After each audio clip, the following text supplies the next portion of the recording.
السلام عليكم ورحمة الله وبركاته. وأنا سلامينا مد إسلام كميل البجوكتان.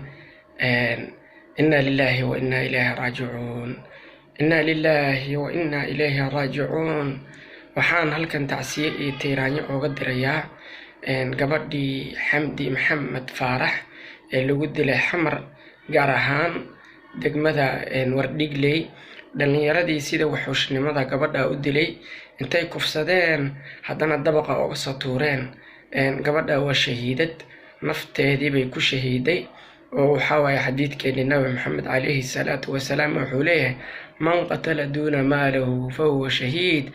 qofkii maalkiisa lagu soo duulo maalkiisa waa shahiid. qofkii naftiisa lagu soo duulana waa shahiid.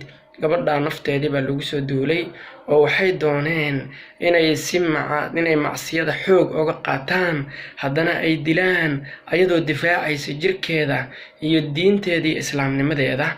kadibna ay xoog ku kufsadeen, haddana dabaqa ay ka soo tuureen. waxaan leenahay arrin aad iyo aad u xun baad ku dhaqaaqdeen. iimaan ilaahay subxaana wa tacaala inaguma taragelin oo inaguma tilmaami karno inaad islaam tihiin, waayo ilaahay subxaanahu wa tacaala wuxuu leeyahay man qatala mu'minan mutacammidan fajazaa'u jahannam khaalidiina fiiha abada.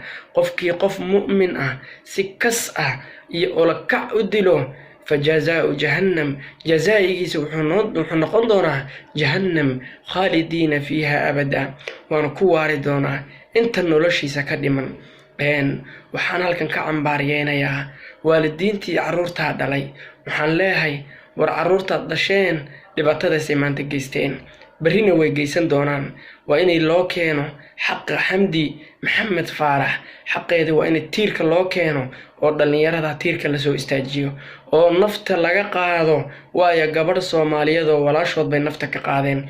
damiir miyayna lahayn, damiirkii baa ka guuray. war miyayna gabadha walaashiin ahayn, war miyayna hooyadiin ahayn, war miyayna xilihiina noqon doonin.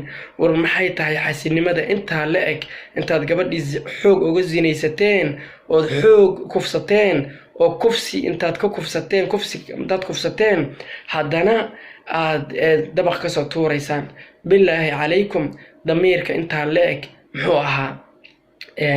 waxayna leenahay dhibaato aad iyo aad u weyn baad keenteen.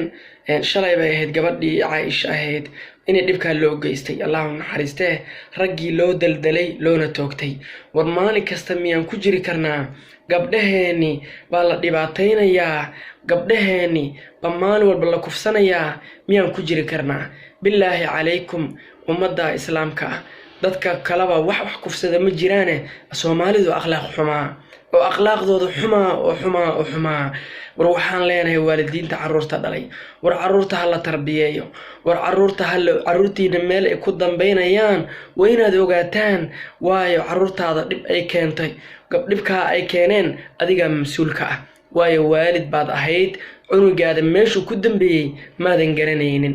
waxay leenahay billaahi calaykum waxay leenahay inay maaragtay arrintaas laga waantoobo weeyaan.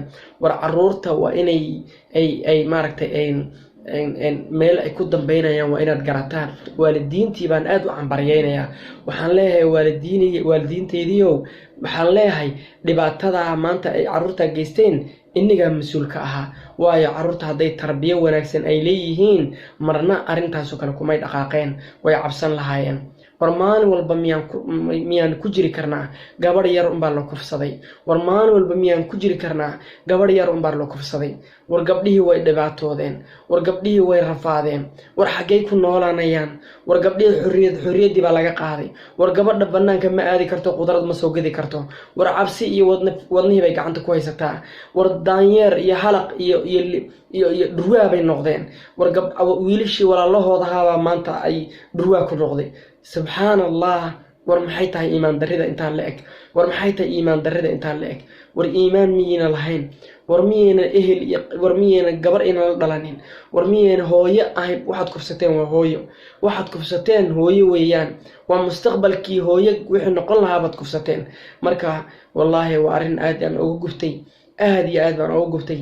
aniga maskaxdayda iyo maankayga waxaan siin waayay marna caaisha bay ahayd shalay gabadh yareed saan loo galay maanta bay ahayd mid saan loo galay war maalin walba waa sidaas oo kale waxa ka dhaco meesha Soomaaliya war billaahi calaykum waxaan leenahay dawladda meesha ka jirto war ragaas tiirka hala keeno gabadha xaqeeda hala siiyo halkan waxaan tacsiyo iyo tiiraanyo xanuun badan ugu dirayaa ehelkii ay ka geeriyootay Xamdi Maxamed Faarax waxaan leenahay sabr iyo iimaan Ilaahay subxaanahu wa ta'aala inaga siiyo xanuunkaas annagoo dhan baa ina la dareemayno sabr iyo iimaan Allah inaga siiyo aad baan inagu la xanuunsanaynaa sidaanadaba annagaba naftirkaanada aad baan inagu la xanuunsanaynaa waxaan ila leenahay Ilaahay subxaanahu wa ta'aala inii gargaaro xamdina insha Allah biidinillah wa ahlu janno wa shahiidad qof naftiisa la gooyay oo xoog doona lagu doono in lagu kufsado oo nafteeda difaacaysay oo haddana shahiidad bay noqotay marka waxaan leenahay waa inay xaqeeda ay hesho Xamdi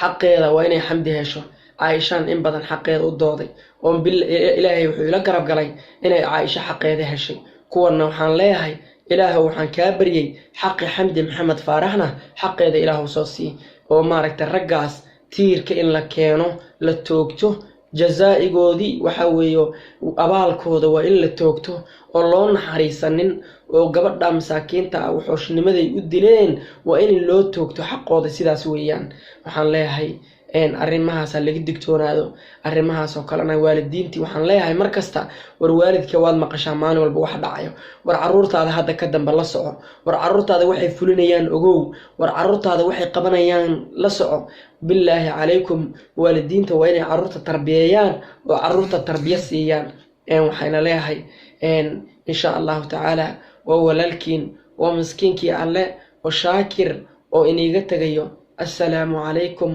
ورحمة الله وبركاته.